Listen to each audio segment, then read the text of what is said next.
What's up, world? It's your boy Doughboy Don, and I'm back this time with my review for Hell in a Cell. Now, um, usually I do predictions, but I had some technical difficulties and whatever. So I'm just gonna give you my predictions, what I thought for a card and all that, and we'll just put it in there. Um, Off rip, it was pretty good. It wasn't. I was. I didn't know how I felt about it, but it wasn't like I wouldn't consider it like the best like pay per view of this year. But I definitely enjoyed myself.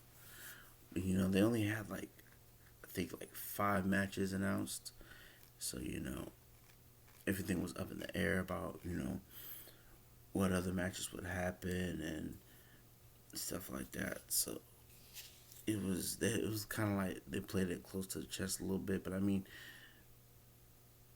there were some matches that they just I think they just kind of put together last minute or whatever. But man, we'll just go down the card and yeah, we'll see what happens. All right, so starting off with the pre-show, it was R Truth and Drew Gulak singles match for the 24/7 championship. I figured they was gonna put something in there. It wasn't nothing too crazy. Just a quick little match, something to have on the pre-show. Our Truth won, he retained. Then the Lucha House Party and Tozawa came because if you're defending an actual match, the rules for the 24/7 championship are what I'm saying, they're turned off, but then they are back in play once the bell rings. So it was cool. R Truth is a fucking legend. I don't care what nobody says. People be complaining about the championship and all that, but I love it. Truth is entertaining, so I say, hey man, keep it going. Now getting into the card. Oh my god, I'm gonna go ahead and say it, and this might be an unpopular opinion, but Jay Uso versus Roman Reigns, it should have been the main event. Hell, I thought it was gonna be the main event. The fact that it was first, and remember we had three Hell in a Cell matches. The fact that this match was first, I is kind of is kind of it ruined the whole pay per view for me, man. Like, 'cause this was like main event caliber. You know what I'm saying? And with what happened, I'm gonna go ahead and say it. It's match night. What happened? It should have been the main event. If you I'm saying, looking back at the card and what happened, it should have been the main event. That's just me personally. I'm just saying it should have been the main event. But yeah, um, coming into this match, Jey Uso, what I'm saying, fighting for another chance to, what I'm saying, get the Universal Championship off the tribal chief Roman Reigns. And this match was a Hell in a Cell match, but it was also an I Quit match, the very first I Quit match held inside Hell in a Cell. And there are consequences, if you didn't know, because Roman was saying that, yeah, you can have another shot, but there are going to be consequences. The consequences were that if Jey Uso lost, both him and Jimmy, um, they had to, they got to take orders. They got to acknowledge Reigns as the tribal chief and, respect him, so basically be like lackeys and shit. And if they didn't, then both Jimmy and Jay, them, their wives, their children's children, they'll be all be exiled from the unwife family, which is crazy. Now, we all knew that Jay was gonna lose, but these two was going at it, and I'm just saying, bro, the way that they was talking trash and beating each other, man, y'all might have to change our rating to PG-13 or something, because it certainly wasn't no PG. You know what I'm saying? There's definitely some foul language, but they couldn't get the censors off in time, and I thought that was funny. And Paul Heyman, oh my god, Paul Heyman was showing his ass off. There was one point where there was a strap in the ring, so it was low key a strap match at the same time too. And Jimmy started beating Roman with it. And Paul Heyman was like, "No, Jay, no." He's looking at Paul like, "Yo, what you mean no? Nah, what you mean no?" Like, Paul Heyman was wow, and he actually managed to you know what I'm saying, look like a badass. But man, Roman was laying it on him with them, like he was literally cutting him in half with those spears. And Roman was kind of like having like a mental breakdown a little bit. Like he kept talking to himself. He kept he was looking at Jay like, "Yo, man, just quit, man. Just quit, man. I don't want to do this. I don't want to do this. Look what you're making me do. Well, what am I going to tell my children? Huh? I'm just saying, man. All you had to do was fall in line, acknowledge me, and all this." But Jay was being defiant. And then at some point, Roman got off the strap, and he was, oh my God, they was beating the hell out of each other with those straps. Eventually, Jay was able to wrap it around Roman and choke him out. But then Roman was able to get out of it and then put him in the guillotine. And then it looked like the ref was going to call it when Jay was down for a while and he didn't answer. And immediately in my head, I was like, no, no, no, no, no, don't do it. Because lest we all remember last year's Hell in a Cell with The Fiend and Rollins, the match got thrown out because I don't know if Seth got violent. He did something he shouldn't have, but it looked like he was finna do that. Roman said, "Nah, he ain't having it." He grabbed the referee, threw him out the ring, and then saying Adam Pearce and a whole bunch of other officials, referees came down. But Roman wasn't having any of it. And then at one point, he had Jay. He had Jay on the side of the ring, had the steel steps on one side, and then the post on another. He did a drive-by into the stairs. That mud looked mean and nasty. Then he had it. Then he was standing over Jay with the steel steps, looking like he was about to squash him. Then Jimmy ran in, and oh my God, it was crazy. His mother came in. He's like, "Yo, man, what are you doing? Chill, stop. What are you doing? Come on, man. This is family. We family." Say, "Jay, this is Josh." Like he pulled out the government. He's like, "Yo, man, this is Josh, man. This is Josh right here, dog. Come on, we can fix this." It was crazy because Roman Reigns, he stopped, and he got down, and he started crying. Then he dapped Jimmy up, and then in the back of my mind, I was like, "Oh, he finna pull the okie dog. He finna flip the switch on him." Like, he was crying there, he was embracing, and then out of nowhere, he snatched Jimmy up and put him in the guillotine, and Jimmy was immediately, like Jay, like, "Yo, help me, man, help me." And Jay was kind of dazed when he saw his brother. He was trying to pull him off, and then he said it. He said it. He said, "I quit. I didn't think that he was gonna do. I didn't think that he was going to. I thought that Roman was going, force him. I thought it was gonna be almost like Clash of Champions. Roman was just gonna be beating on him, and then he gonna finally say, 'I quit.' But nah, it took his brother helping him and seeing his brother in pain for him to, say, 'I quit.'" And then, so Roman retains, but a little, put a little bit more seeds, a little bit more flavor into the story and all that. Look, he looks up on the ramp. Who's on top of the ramp? The Wild Samoans, his dad and his uncle. So they embrace, and then they got a little necklace of the beads that represent a chief being a chief, a symbol of authority. So basically, another moment where he's like, "Yeah, you're really the tribal chief," and he was just on top of the ramp, hands raised with the title, looking at the Usos. So I don't know, man. We got to see what happens on Friday, but yeah, man. Right now at this point, it's basically get down or lay down, and I think they just gonna get down. But man, we're gonna see. And I know a lot of people were disappointed because they thought that they could have did much more with it. Yeah, they could have, but it was good. It was really good for what it was. I do wish there was a little bit of blood, just a little bit of blood, just a little bit of blood. And man, And man, it is what it is, man. I really enjoyed it, and I don't care what nobody says that they was beating the holy hell out of each other. I'm calling it the match of the night, and it wasn't even the longest match though, which was crazy. But man, well, moving on, it was Elias and Jeff Hardy in the regular old match because Elias seems to think that Jeff Hardy ran him over all those months ago, even though he didn't. But I don't know. The match was okay. I didn't like the ending though.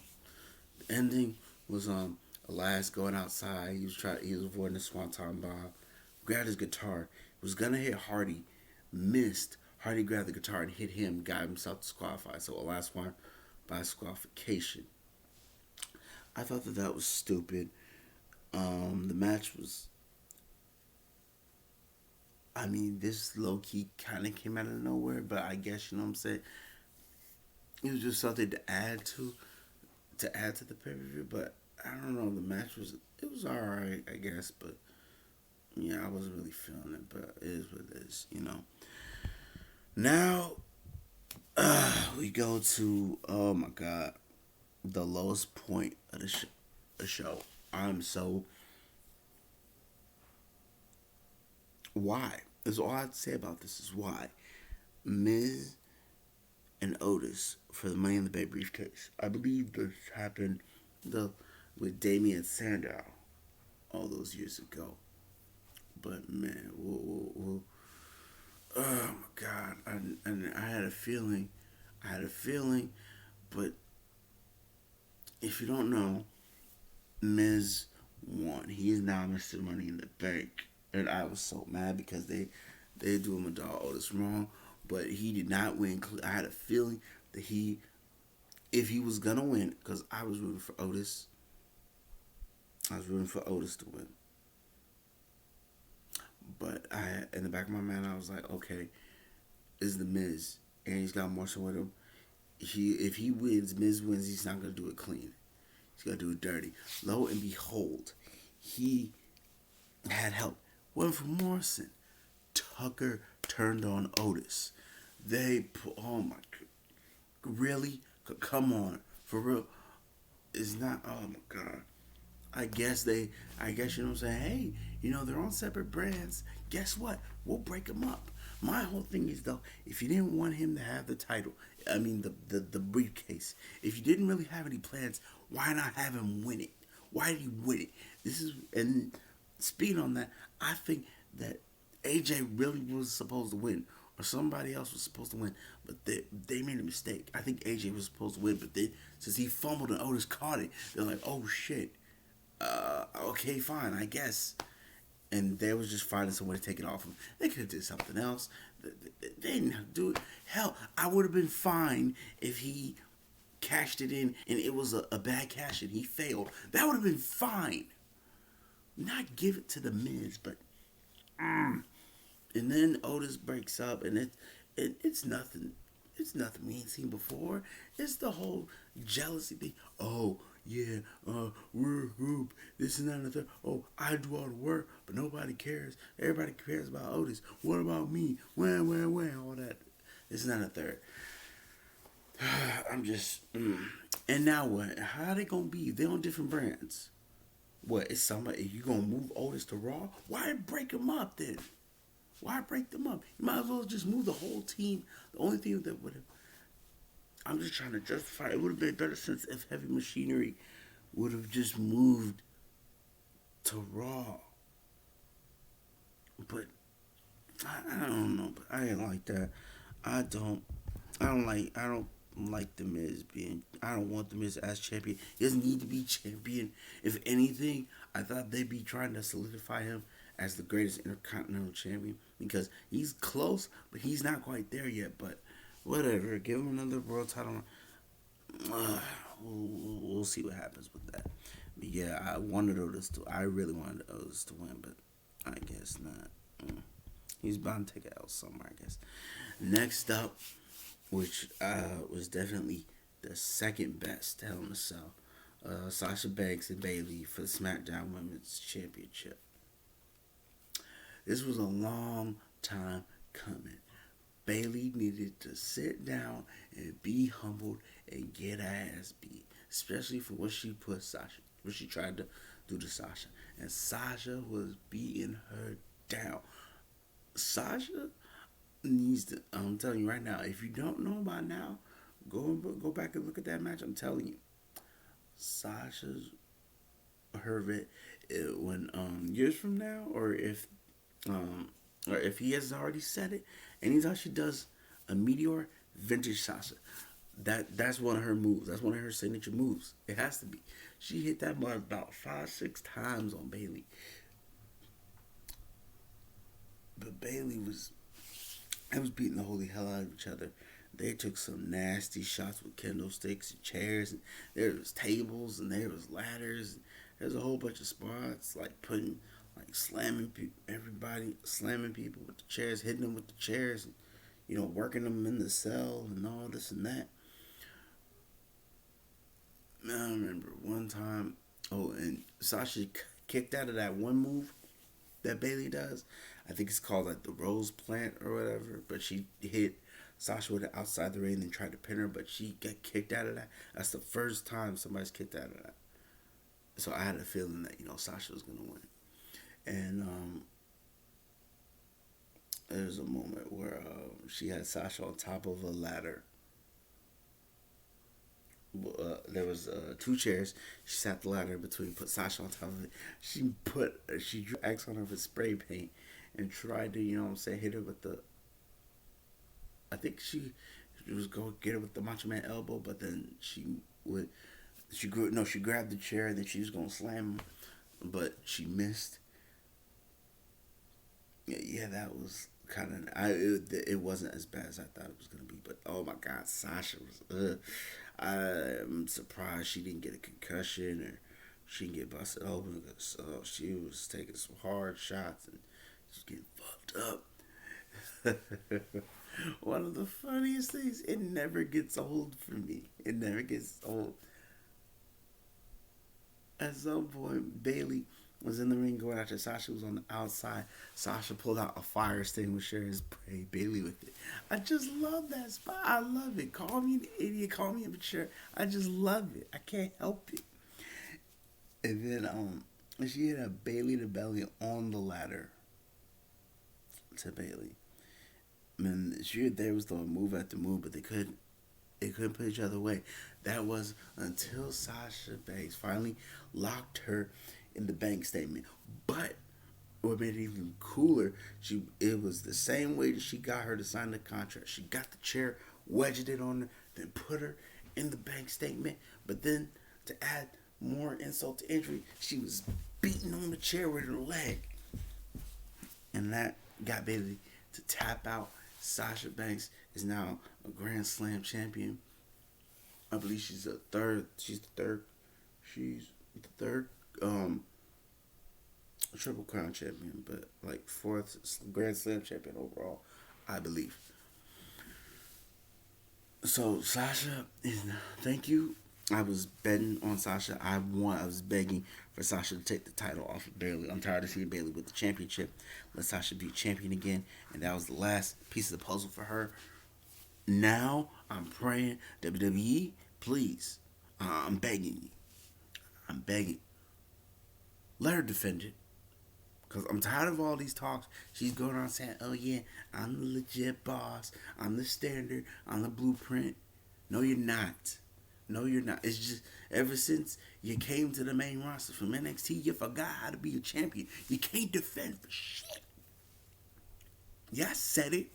Because they mentioned it once or twice, but they're not pounding, they're not nailing it on the head.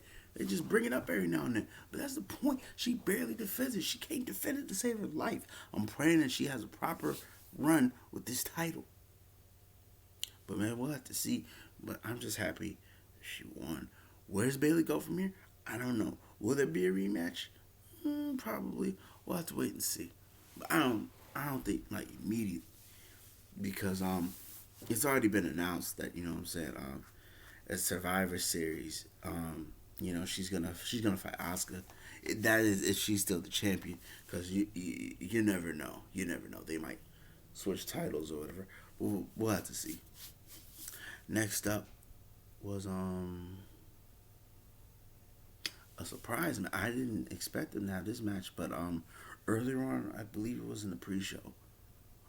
Ali and Retribution laid a challenge. He said, "Hey yo, Hurt Business. Here's what we gonna do.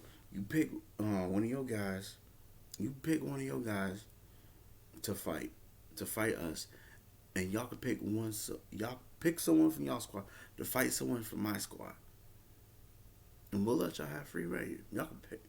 And they picked Bobby Lashley. Then they picked Slapjack, I believe, who is really Shane Thorne. I for the longest I couldn't figure it out who Slapjack was, but it was Shane Thorne. But yeah, pick Shane Thorne, and then Bobby Lashley said, "Oh, and to make it interesting, Lashley's gonna put the title on the line." Now immediately my eyebrows was raised because in the back of my, a part of me was like, Lashley's gonna retain. There's no way Slapjack could beat him. But then at the same time, I had a little bit of hope that they was going through a little swerve or whatever.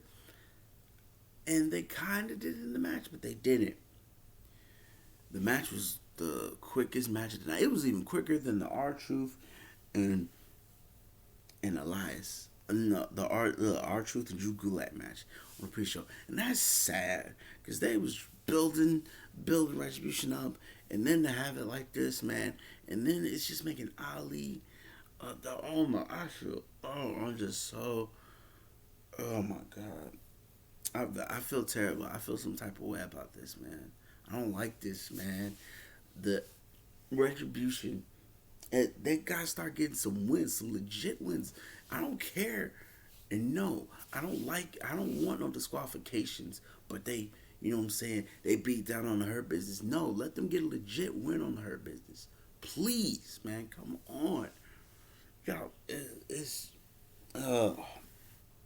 I will put that to the wayside. I'll say that for another video or whatever. As a matter of fact, I think I'm gonna start, you know what I'm saying, every now and then just, just vent on, you know what I'm saying, what WWE as a whole problems that I have or whatever. But I don't know, we'll see. And but yeah, man, Lashley beat Slapjack by submission. The Hurt Lock. Thank God it's called the Hurt Lock. Don't change it. No, don't. It's the Hurt Lock. All right, that's fine. All right, which brings us to the main event. It shouldn't have been a main event, but it's the main event. It's still a good match, but it wasn't main event worthy to me. But it was Randy Orton and Drew McIntyre for the WWE Championship. Hell in a Cell.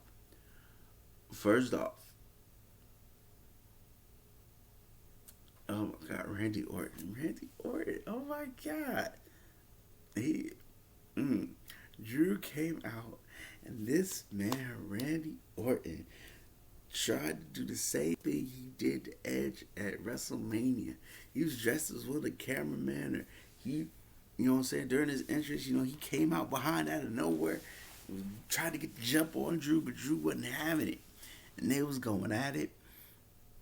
Randy was getting slung all over the place like a rag doll, all over the cage. And he was able to, get the moves on Drew. And eventually, they managed to get out of the cell. Because Randy pulled out some bolt cutters, cut the lock, started climbing to the top of the cell. Drew climbed to the top of the cell. And they was fight up there for a little bit. But Randy, there was a random metal pipe, red pipe up there. He used it on Drew. Oh, there was one point earlier on in the match. I think he was going for a Claymore early or something. But Randy had a chair. He hit him right on the knee. And that, I had a feeling like, that might come into play. It kind of did, but when he got hit with the pipe, it hit him in his legs, so yeah, it did for the damage. So they was on the side of the announce table, but they was, climbing down. They was hitting each other on the cage, and I'm like, okay, somebody gonna fall. Either one person gonna fall, or they both gonna fall. Turns out, Drew fell. And oh my God. That was a nasty fall he had there. That mud, after he fell, like he was damn near on the brink of death. Like he was coughing up blood. I don't care if it was fake or staged or whatever. That mud looked. He looked like he had been through hell and back, and he was clinging. He was on his last leg, literally. He managed to get up though, and they got back into the ring and everything. He hit him with a clay. He managed to hit Randy with a claymore. Went for the second claymore, missed by a mile. Got hit with the RKO. 1, 2, 3. Randy Orton is a 14-time champion. I have a problem with this, but I don't. I mean, it was bound to happen that he was gonna be a champion again. I didn't think that he was gonna end Drew, but at the same time, I didn't think that he was gonna end Drew's reign. I think I thought Drew was gonna go on to somebody else, but I guess not. And then they'd already fought like 3, 4 times. So I mean, at some point, Randy was going to win, and yeah, he's now 4-time champion, 14-time champion. I believe he's tied with Triple H, which means that I think he might be. I think he might break Ric Flair and John Cena's record because John Cena and Ric Flair are tied. I think he might be the one to break the record, but we'll see. We'll see. But yeah, man, that was Hell in a Cell. Um, it was okay. It was overall, it was a good show. I was a little disappointed, what I'm saying, by the way some things were booked and what happened.